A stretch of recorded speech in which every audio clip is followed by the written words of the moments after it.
Thank you very much po, Preacher Jaire, sa napakagandang rendition ng Rejoice in the Lord. At related po ito sa topic din po natin ngayong gabi. So, bago po tayo magsimula sa ating pong preaching ngayong pong gabi po na ito, ay gusto ko lamang pong tanungin, ano po yung preaching natin kahapon? May nakakatanda pa po ba? Yung ating po naging preaching, sapagkat somehow parang related din po ito sa ipipreach ko po ngayong gabi po na ito. Sige nga po, kung meron po sa inyo nakatatanda ng preaching kahapon, ano po ang title at ano po yung text natin kahapon. Sige, hintayin ko po no, na may mag-chat po dito. Tingnan po natin kung meron pa pong nakatatanda po sa inyo ng preaching kahapon sa feasting po. Sige nga po, tingnan po natin, meron pa kaya? Ayan, thank you po, Ate Dayan, no? Ayan, nirecite ni Ate Dayan yung verse 1 po nung preaching po. Sige nga po, meron pa po bang nakakatanda ng ating pong preaching kahapon? Or may nakapakinig po ba kahapon ng preaching po? Simple lang po yung ating pong mga tama po, galing po talaga ni Tita Miro. The Lord is with us, yan po yung ating pong title kahapon. At yung ating pong verse ay Psalm 46:10-11, no? Yung be still and know that I am God, I will be exalted among the heathen, I will be exalted in the earth, no? Yun po yung ating pong main text kahapon, Psalm 46:10-11. So, kung kahapon, tinuturuan tayo na kapag dumating tayo sa mga problema, learn to stop, learn to submit, and learn to see that God will always be victorious. Ngayon, ang ating pong pag-aaralan naman ay tungkol po sa ating pong pag-iisip. Okay? Pag-guard po sa ating pong puso at sa isip. Basahin po natin ang Philippians chapter 4. Okay? Philippians chapter 4 verse 8. Isang verse lang po muna yung ating pong babasahin. So kung kakapon po, ang pinag-usapan natin na kapag meron tayong mga pagsubok, pag meron tayong mga problema, di ba? Tumigil lang muna tayo, mag-pray tayo, manindigan at magtiwala tayo sa Panginoon at hintayin natin ang pagkilos po ng ating pong Panginoon. So ngayon po, kasi kapag habang naghihintay ka pa, for sure, isa sa temptation po na sa mga mananampalataya ay magkakaroon tayo ng kung ano-ano mga iniisip, no? Napakahirap po kapag yung isip po natin punong-puno ng napakadaming nakalagay, no? Napakadaming laman na kung tutuusin naman unnecessary. So, ito ngayon yung ituturo naman sa atin ng salita ng Diyos kung ano dapat ang inilalagay natin sa ating pong mga isip. Ang sabi po ng Philippians chapter 4 verse 8. Salamat po sa mga nag-chat po ng title kahapon tsaka ng mga main text po natin, no? Salamat po, nakita ko po yung mga chat nyo po. So, ang sabi po sa Philippians chapter 4 verse 8, finally, brethren, whatsoever things are true, whatsoever things are honest, whatsoever things are just, whatsoever things are pure, whatsoever things are lovely, whatsoever things are of good report, if there be any virtue, and if there be any praise, think on these things. Kaya ang title po na ating pong preaching ngayong gabi po na ito, think on these things. Ituon natin yung ating pong mga isipan sa mga bagay po na ito, na sinabi po ni Apostle Paul, na nakasulat po sa Bible po. Okay, so ito po dapat yung laman ng ating pong mga iniisip. Alam ko po, normal po sa buhay ng bawat isa sa atin na tayo po'y babayuhin ng problema, talagang dudumugin tayo ng mga kung ano-ano mga isipin. Pero ito po ang encouragement sa atin ng Biblia na dapat ito ang laman ng ating pong mga isip. Sa time na tayo po ay dumadaan sa matinding pagsubok, ito ang ilagay po sa ating pong isipan. Konting background lang po, no? Ilang verses lamang po, i-backtrack lang natin ng konti yung mga verses po. Sa sinabi po ni Apostle Paul sa Philippian believers. Okay? Dumaan sila sa matinding pagsubok, sa kalungkutan, pero ang encouragement ni Apostle Paul sa kanila, makikita po sa verse 4, rejoice in the Lord always, and again I say rejoice. Kaya nga ang ganda po ng kanta po ni Preacher Jai kanina, di ba? Sabi doon, oh rejoice in the Lord, He makes no mistakes, He knoweth the path which I take. Di ba yung sinabi po sa kanta? At ang sabi po ng Bible, rejoice in the Lord always. Lahat ng panahon, we have to rejoice in the Lord. At for emphasis purposes, sinabi ulit ni Apostle Paul yon. And again, I say rejoice. Napakahirap po na sa panahon ng pagsubok ay tayo mag-rejoice. To take joy in situations, lalo na kung talagang napakalungkot ng mga sitwasyon. But the Bible says, rejoice in the Lord always, and again I say rejoice. Verse 5, let your moderation be known unto all men. The Lord is at hand. Pagdating ng verse 6, be careful for nothing. Huwag kang isip ng isip sa mga walang katuturan na bagay. Ibig sabihin po niyan, don't be anxious. Huwag tayong maging anxious. Huwag tayong mag-worry. Don't worry. Yan po ibig sabihin ng be careful for nothing. Ano po, instead of being careful for these things that are not really important, ano ba yung mga non-important things? Ito yung mga bagay na hindi naman nakakatulong sa atin. Yung isip ka ng isip, paano mo mababayaran ng isang bayarin? Diba? Kakaisip mo ba, mababayaran mo siya? Hindi.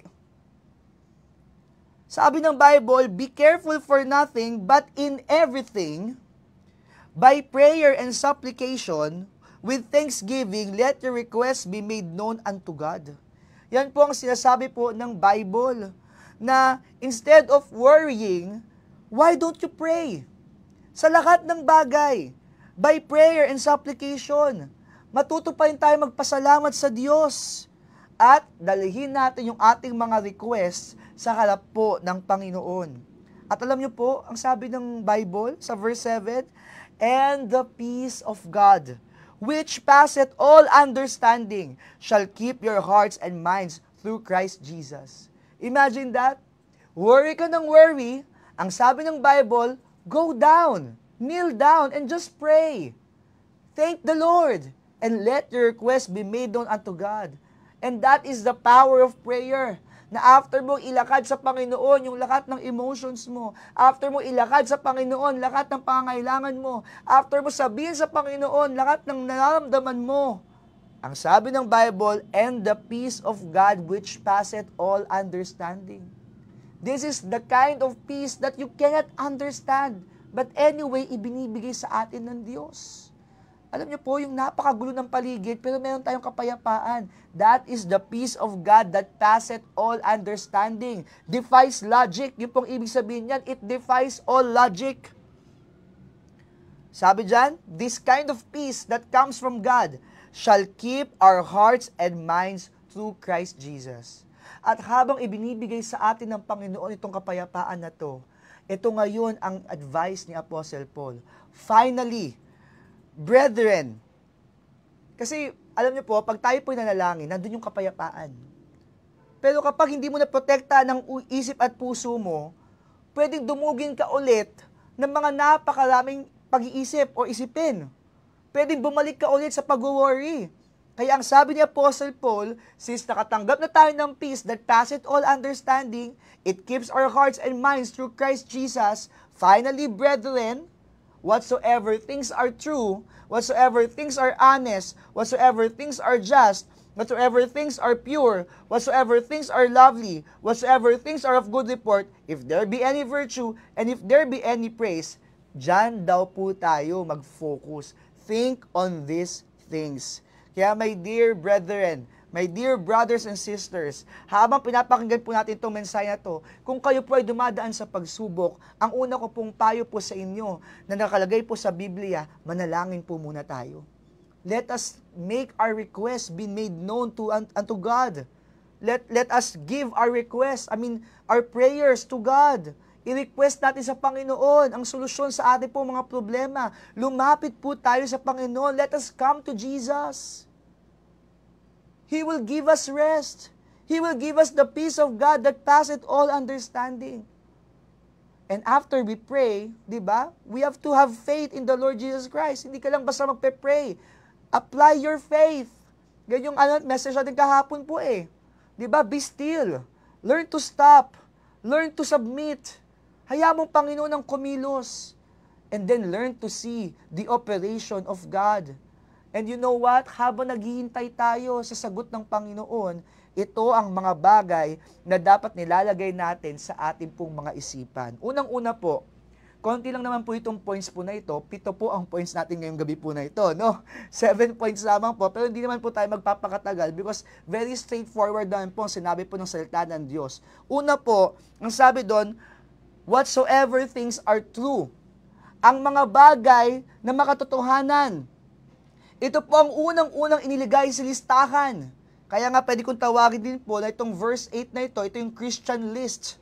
Ito yung mga listahan na dapat nakalagay po sa isip po natin. Especially, pag tayo po dumadaan sa pagsubok, dumadaan sa problema, pag marami po tayong mga alalahanin, ang ilagay po natin unang-una sa isip po natin, mga bagay na makatotohanan. Christians, we must love the truth. Dapat mahalin po natin ang mga bagay na makatotohanan. Yan po ang unang-unang inilagay sa listahan. At ano po yung katotohanan po na yan? Yung katotohanan po na nasa Biblia, the truth of the Bible. Christians must always be loving of the truth of God. Ang pinapakita po dito, dapat po tayo po ay mapagmahal, dapat ang ilagay po sa isip po natin, yung mga bagay na may integridad, yung mga bagay na sincere, yung mga bagay na truthful. Alam niyo po kung bakit? Kapag katotohanan po ang ilagay po natin sa isip natin, nandun po yung acceptance. Ang pinakamahirap na parte po sa pag-iisip po ng bawat tao po sa atin, lalo kung may mga problema po tayo, yung hindi po natin ma-accept yung katotohanan. Nasaktan po tayo, di ba? Meron po nanakit po sa atin. If we learn to accept the truth, mababawasan yung sakit po na yan. Kaya nga, kung ano po yung mga bagay na makatotohanan, realistic, sincere, yan pong ilagay po natin sa ating pong isip. Sapagkat from the truth, we learn to accept. John 8:31-32. Then said Jesus to those Jews which believed on him, if ye continue in my word, then are ye my disciples indeed. Ano po sabi sa verse 32? And ye shall know the truth. At ano pong gagawin ng truth? And the truth shall make you free. Alam niyo po, pag marami po tayong iniisip, kinukulong po tayo niyan. Parang po tayong nasa isang prison. Parang po tayo sa isang selda, nasa jail. And what will make us free? It is the truth of God. It is the truth that comes from God. Kaya nga ang ilagay po natin sa isip natin yung reality. Ilagay po natin sa isip natin yung katotohanan. Huwag natin paniwalain ng sarili natin ng mga bagay na hindi makatotohanan. Tayo po ay magmahal sa katotohanan, lalo na sa katotohanan po ng Biblia, sapagkat yan po ang magpapalaya sa atin. Kaya kung tayo po ay nadadaan po sa mga pagsubok, sa mga problema, mga alalahanin, ang ilagay po natin sa isip natin, huwag po mga kasinungalingan. Ang ilagay po sa isip po natin ay yung mga katotohanan, yung sincere na word ng Panginoon, yung sincere na katotohanan ng nasa paligid po natin, lalo na po yung mga pangako po ng Panginoon na totoong tutuparin po ng Panginoon. So, bilang mga Kristiyano, una pong ilagay po sa isip po natin, we must love the truth. Love the truth. O di ba po, mabilis lamang po kasi 7 po ito no? Pangalawa po, as Christians, love the truth. Second, live in honesty. Live in honesty. Sabi dyan, whatsoever things are honest. Whatsoever things are honest. Ang ibig sabihin po yung honest po dyan, hindi po sila same nung una, no, na true. Ang ibig sabihin po ng honesty po dyan ay noble or honor. Honorable. So ito yung papakita ng character po natin, more on our character, yung reputation po natin. So we have to live in a reputable character. Yun po ibig sabihin po niyan. Mamuhay tayo with honesty. Ibig sabihin with honor. Yun po ibig sabihin po niyan. Katulad po na sinasabi po sa Romans chapter 12 verse 17, ang sabi sa Romans chapter 12 verse 17, recompense to no man evil for evil. Provide things honest in the sight of all men. Ibig sabihin, we have to be honorable in the sight of all men. Kung meron po tayong business, we have to conduct our business in the right way, nang hindi po tayo nanloloko ng kapwa. If we are working, we have to do our job in the right way. Yung talaga magbibigay ng honor po sa atin, hindi po yung ikakahiya tayo o mapapahiya po tayo. If we are studying, dapat mag-aral po tayo ng may quality talaga para maging honorable po tayo, makakuha po tayo ng honor sa school, di ba? Yun po ibig sabihin po nun. We have to live in honor. We have to live in honesty. We have to provide things in the sight of all men, yung mga honest na mga bagay na hindi tayo niloloko ng kapwa. So kapag tayo po ay may mga problema, at kung lalagyan po natin kung ang dahilan ng mga problema natin ay dahil tayo po ay kumikilos without honesty, without honor, without nobility, di ba yung pagiging noble, talagang masakit po talaga sa isip po yan. Magulo po talaga sa isip yan. Kaya ang mga Kristiyano dapat, we have to live continually in honesty. Alam niyo po, lack of honor and a life of mischief will cause us a lot of troubles.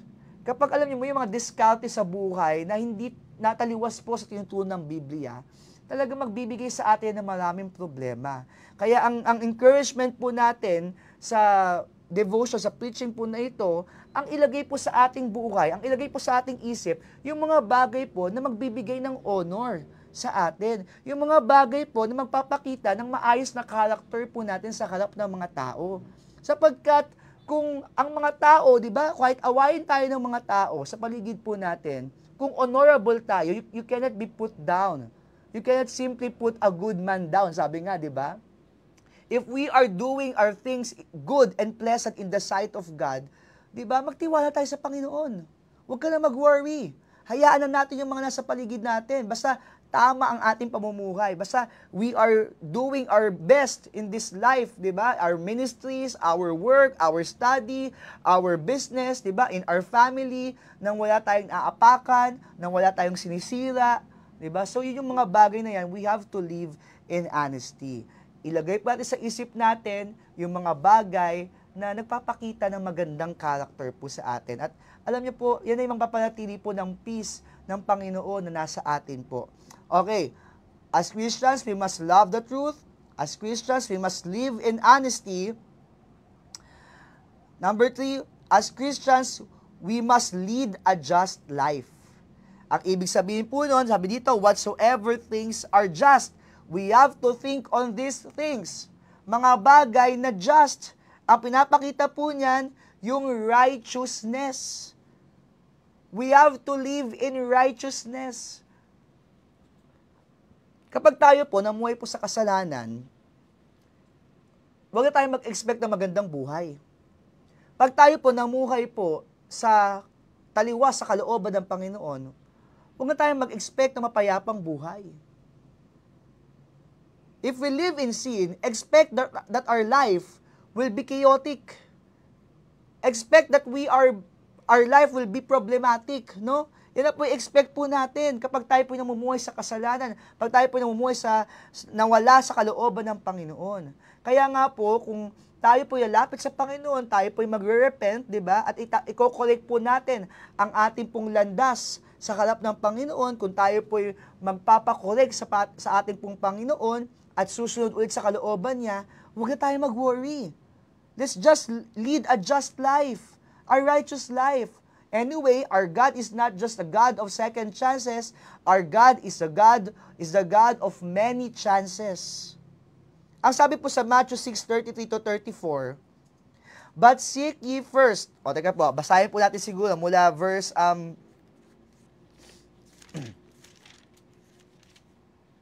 sabi po sa Matthew chapter 6, simulan natin sa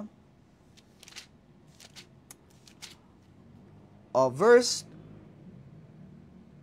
31. Therefore, take no thought, saying, what shall we eat, or what shall we drink, or wherewithal shall we be clothed? Yan yung tanong ng mga disipulo. Paano na tayo kakain? Paano na tayo iinom? Paano tayo madadamitan? Pagdating sa verse 33, but seek ye first the kingdom of God and His righteousness, and all these things shall be added unto you. Take therefore no thought for the morrow, for the morrow shall take thought for the things of itself. Sufficient unto the day is the evil thereof.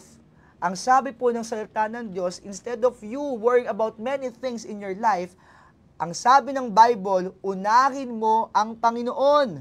Seek ye first the kingdom of God and His righteousness. Ang katuwiran ng Panginoon.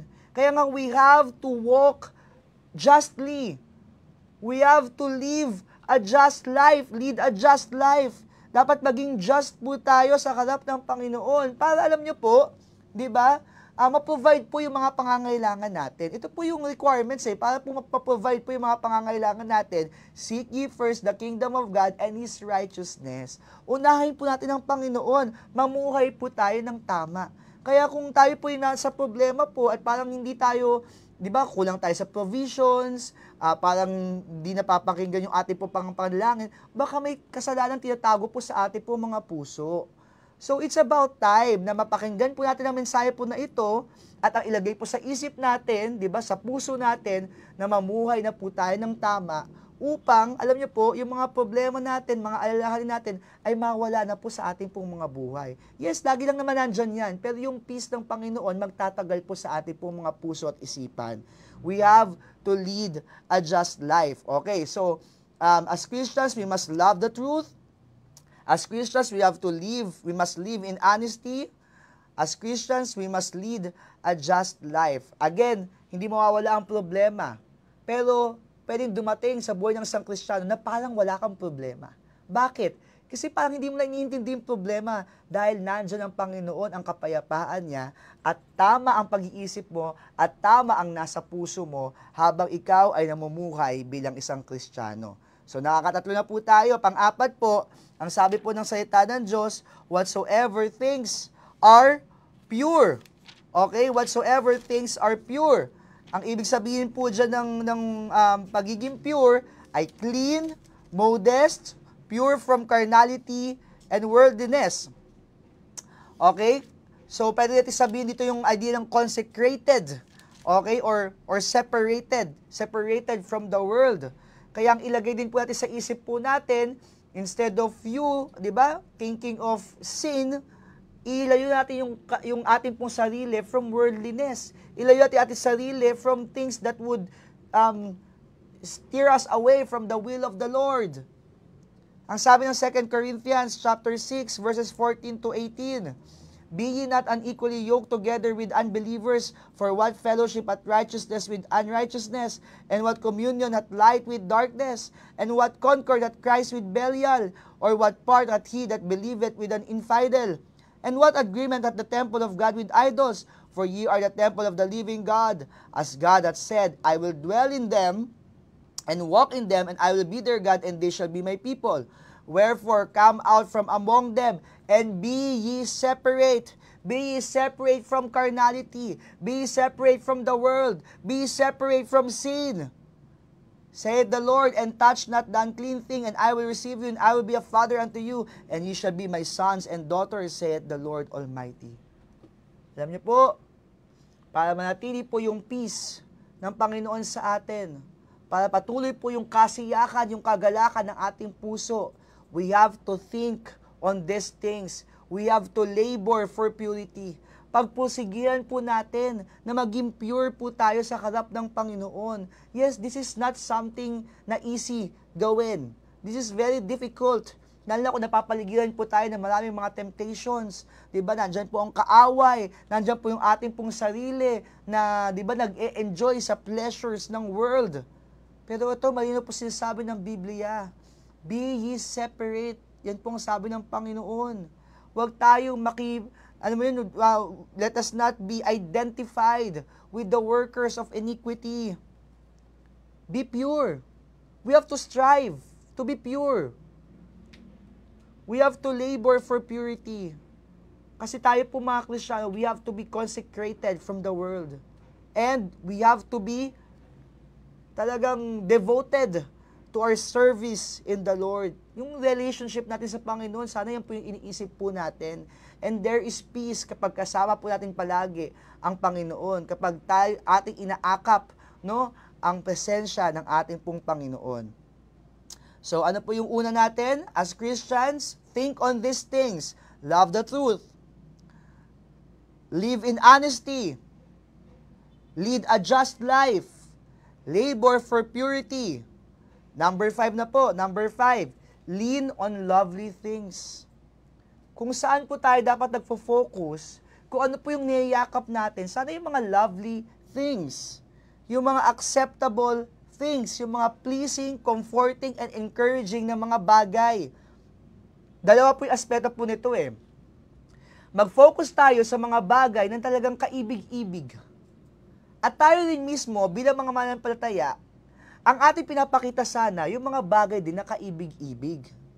Ang sabi po sa Ephesians 4:29, "Let no corrupt communication proceed out of your mouth, but that which is good to the use of edifying, that it may minister grace unto the hearers." Sana po, di ba, ang makita talaga sa atin, ang nilalagay po natin sa isip natin, yung mga bagay na kaibig-ibig. Ang lumalabas sa ating bibig, yung nakaka-encourage, yung nagpapakita ng pagmamahal. At sana po, ang ating pong titignan, yung mga criticism, nasa paligid lang po yan eh. Lagi po yan nandyan. Sana po wag po tayong ma-offend. Wag pong pahinain ng mga bagay sa paligid natin na hindi kaibig-ibig, yung pananampalataya natin sa Panginoon. Mag-focus tayo sa mga bagay na talaga nagpapakita ng pag-ibig. Yung pagpunta sa church, pag-serve sa Panginoon, di ba? Kung may pag-ibig natin ginagawa, yan yung mga lovely things. Let us lean on those things. Kasi nga, di ba, ang pag-ibig, importante po yan, di ba? It is the greatest, sabi nga eh. In fact, pag-ibig ang naging reason kung bakit tayo po ay niligtas ng Panginoon because He loved us so much. So, sana po ito po yung makita po sa atin palagi, di ba? Yung mga bagay na kaibig-ibig. At dito po tayo mag-focus din po sa paligid po natin. Kung mayroong mga tao sa paligid natin na hindi tayo like, di ba? Kung dislike nila tayo, kung ayaw nila sa atin, edi makalin nyo pa rin sila. Kasi sabi ng Bible, love your enemies. Kung mayroong mga tao na nagmamahal sa atin, edi doon tayo mag-focus, doon tayo ma-encourage. Huwag tayo mag-focus sa mga sasabihin ng mga tao o mga sitwasyon na hindi nagpapakita ng pag-ibig sa atin. Doon tayo mag-focus, di ba, sa mga tao na talagang ini-encourage tayo. Hindi ko sinasabi na wag natin pansinin, okay? Wag na nating, i-ignore na natin yung mga tao na nakakasakit sa atin. Mali po yun. Pero ibig sabihin, wag naman tayong malugmok dahil lang sa sinabi po ng iba. Kundi dapat talaga mag-focus tayo sa mga lovely things, mga bagay na kaibig-ibig. Sabi nga sa Proverbs 25:11, kasi talagang mas mapapakita natin yung pag-ibig, hindi lang sa gawa, pati sa pananalita din po, di ba? Kaya magandang reminder din po, ang sabi nga ng 25:11 ng Proverbs, "A word fitly spoken is like apples of gold in pictures of silver." Ganyan po inilintulad ang isang salita po na talagang may tactfulness. Ibig sabihin, nasabi sa tamang paraan. Kaya kahit po tamang bagay yung ating sinasabi, kung maling paraan po, hindi pa rin po magiging maayos. Marami pong beses ako natutunan po sa mga ganito pong scenario. Actually, until now, I'm still learning about these things, no? Pero ang aking pong pinapag-focusan sa aking pong pag-iisip, no? Talagang mag-focus ako sa mga bagay na magbibigay ng pag-ibig sa paligid natin, di ba? At ganoon din po, tanggapin din natin yung pag-ibig po na nasa paligid po natin. So, lean on lovely things. Lean on lovely things. So, as Christians, think on these things. Love the truth, live in honesty, lead a just life, labor for purity, lean on lovely things, and look on to good report. Tignan natin yung mga optimistic na mga bagay, yung mga positive things. I remember yung 12 spies, no? Yung 10 spy na pinadala, yung 12 spies po na pinadala po dun sa Canaan ni Moses, yung 10 bumalik with negative report. Yung 2, nagbigay ng positive report. At makita po natin yung nature po ng mga tao po, no? Talagang ang tao, mas nag-dwell sa negative report kaysa sa positive report. Ang Kristiyano po dapat mas nakafocus sa positive report. Sa mga bagay na optimistic, huwag agad negative, mga kapatid. Kung may problema tayo, huwag puro negative ang ipasok mo sa isip mo. Look on to good report. Look at the brighter side. Yan po dapat po ang ating pong mga nakikita. Kaya ang sabi po ni Apostle Paul, "Rejoice in the Lord always, and again I say rejoice." Hindi pa katapusan ng mundo. We always have God with us. The Lord is with us. So think on these things. Things that are true. Things that are honest. Things that are just. Things that are pure. Things that are lovely. And things that are of good report. Sana makita natin yung mga positive things sa mga negative situations. of course, there is always a positive thing. Hindi pwedeng kahit matindi na yung pinagdadaan natin, lagi may positive thing. Bakit? May Diyos tayong kasama eh. Our God is with us. So, hindi pwedeng walang positive thing. Remember Peter? Sa bagyo, di ba? Sa sea, siya po ay naglakad. Nung nakakita po siya ng waves, nung nawala ang pagtuon niya sa Panginoong Hesus, siya po ay lumubog. Sinong nilapitan po niya? Ang Panginoong Hesus. At siya po ay iniahon po ng Panginoon. Sa kahit ganong sitwasyon po na lulubog na siya, di ba? Lagi na doon ang Panginoon. Siya ang number one positive, di ba? Sa ating pong buhay. Kaya wag po tayong malulungkot talaga ng tuluyan. Yes, may emotion, may sadness. We are talagang valid, di ba? Na valid po yan, na nalulungkot po tayo. Pero wag po tayong malungkot ng parang wala po tayong pag-asa. Lagi po tayo may pag-asa sa ating pong Panginoon. And last po, number 7, last. Yung first 6 po, sabi dyan, whatsoever things are true. Ito talaga ipasok po natin sa isip po natin. Now, yung last po, ito po yung additional na lang, no? Kaya kung available lang, yun yung idea nun. If there be, di ba sabi dyan, if there be any virtue, if there be any praise. So yung first 6, lumalabas na itong mga bagay na ito, dapat laging nasa isip po natin. Para yung peace ng ating Panginoon ay patuloy po nating, di ba, na-enjoy. So ito dapat nasa isip natin yung first 6. Now, kung available man ang mga ito, ilagay din natin sa isip natin. If there be any virtue, and if there be any praise, think on these things. Ano po yung mga to? Yung virtue, ito po yung excellence. About doing our best. Diba? Pagiging excellent. Kung may mga bagay na talagang nagpapakita na we're doing our best o nagpapakita ng excellence, mag-focus po tayo dyan. Think on those things. Ano pa po? Yung praises. Any praise. Ang ibig sabihin po niyan, kung may mga bagay na kapuri-puri, commendable, admirable, think on those things. Huwag puro sa kasiraan. Huwag kasiraan ng ating pong tingnan. Huwag po tayo maging fault finder. Huwag puro criticism. Huwag puro negative ang ating pong nakikita. Ang dapat tinitingnan natin kung may mga bagay na excellent, kung may mga bagay na kapuri-puri. Alam niyo po, ang pangit pong kasama ng tao na puro negative na lang nakikita. Pero ewan ko ba, yung mga chismoso-chismosa po, di ba? Usually, mga chismoso-chismosa, ang nakita ng mga yan, negative. Walang mga chismoso-chismosa na ang purpose nila ay positive. Kaya masama pong mag-chismis, no? Huwag po tayong mag-chismis. Kasi puro negative po yan. Ngayon, kung ang crowd po natin o mga group of friends natin, puro chismoso-chismosa, it's time for you to get out. We have to focus in lifting up virtues and praises. Doon tayo sa mga bagay na excellent. Doon tayo sa mga bagay na kapuri-puri. So ano po yung 7 po na tinuturo po sa atin ng salita ng Diyos na dapat po nasa laman po dapat ng ating pong isip. We have to think on these things. Number 1, we have to love the truth. We have to live in honesty. Number 2. Number 3, lead a just life. Yung tamang buhay. Righteousness. Number 4, labor for purity. We have to be consecrated, separated from the world. Number 5, lean on lovely things, mga bagay na kaibig-ibig, encouraging, comforting, pleasing.